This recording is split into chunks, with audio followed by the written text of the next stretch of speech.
आज supreme court का एक बहुत ही महत्वपूर्ण फैसला आया है,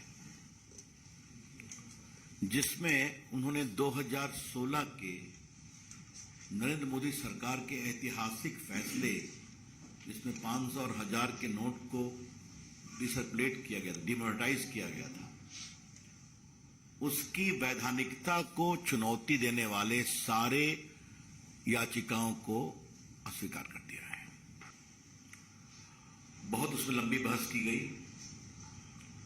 आज जजमेंट फाइनली तो अपलोड अभी होना बाकी है, लेकिन जो हम लोगों ने मालूम किया है उसके आधार पर 2-3 बातें बड़े विश्वास के साथ कही जा सकती हैं। ये पूरी नीति टेरर फंडिंग, फेक करेंसी को रोकने के लिए और आपके money laundering etcetera, black marketing को रोकने के लिए की गई थी, और ये उद्देश्य सही है और गवर्नमेंट ये पॉलिसी डिसीजन ले सकती है, उसको लेने का अधिकार है। दूसरी बात जो कही गई थी कि आरबीआई से कोई कंसल्टेशन नहीं हुआ, बाकी नहीं हुआ, कोर्ट ने उसको भी रिजेक्ट किया और कहा कि आरबीआई से कंसल्टेशन हुआ था। स्वयं आरबीआई ने कोर्ट के सामने अपने वकील के द्वारा हुआ कि एक कंसल्टेशन हुआ था, और कोर्ट ने यह भी कहा कि reserve bank of India act के सेक्शन 26(2) में का भी कोई वायलेशन नहीं है।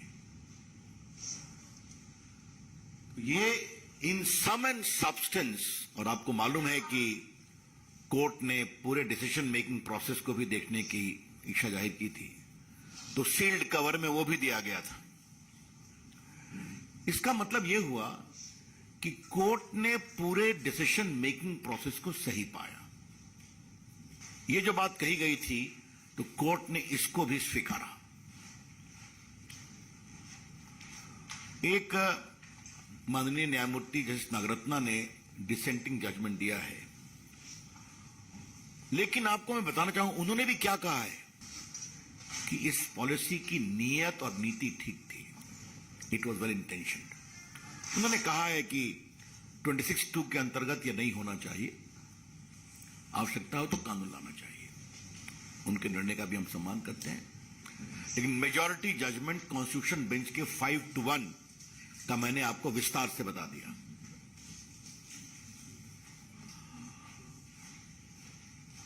आज मुझे पार्टी के राष्ट्रीय मंच से कुछ गंभीर पॉलिटिकल सवाल उठाने हैं। कितना बड़ा तूफान हंगामा खड़ा किया गया था कांग्रेस पार्टी ने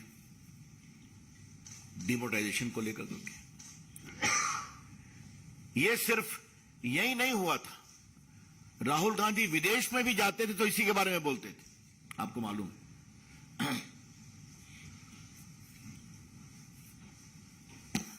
और दूसरी बात क्या है कि जिस तरीके से शब्दों का प्रयोग किया गया, बाकी किया गया, वो बहुत ही दुर्भाग्यपूर्ण है। एक बात हम बार बार कहते थे और बड़े गर्व से कहते थे कि डिमोनेटाइजेशन का उद्देश्य गरीब कल्याण भी है।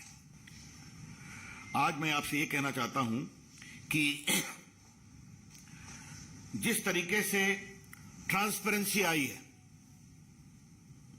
और आज इस विषय को उठाने का दिन है, इस विषय को आज उठाने का दिन है, और मैं आपसे 2-3 बातें खाली आपकी जानकारी के लिए कहना चाहता हूं। डिजिटल पेमेंट में कितनी बड़ी गति आई है।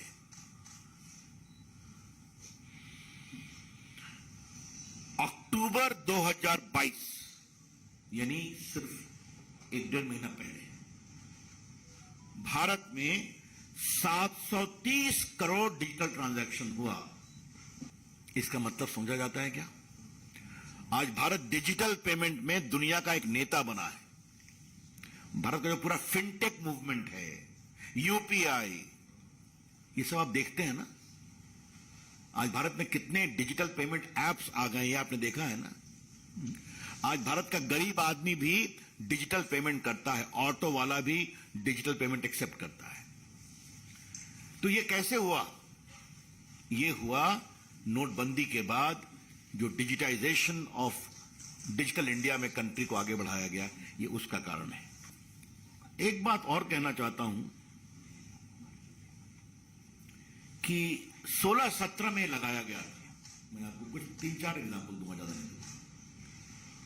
17-18 में, एक साल बाद, देश का टैक्स कलेक्शंस 18% हायर हो गया। It was 10.3 lakh crore the very next year. अब तो और बढ़ा है।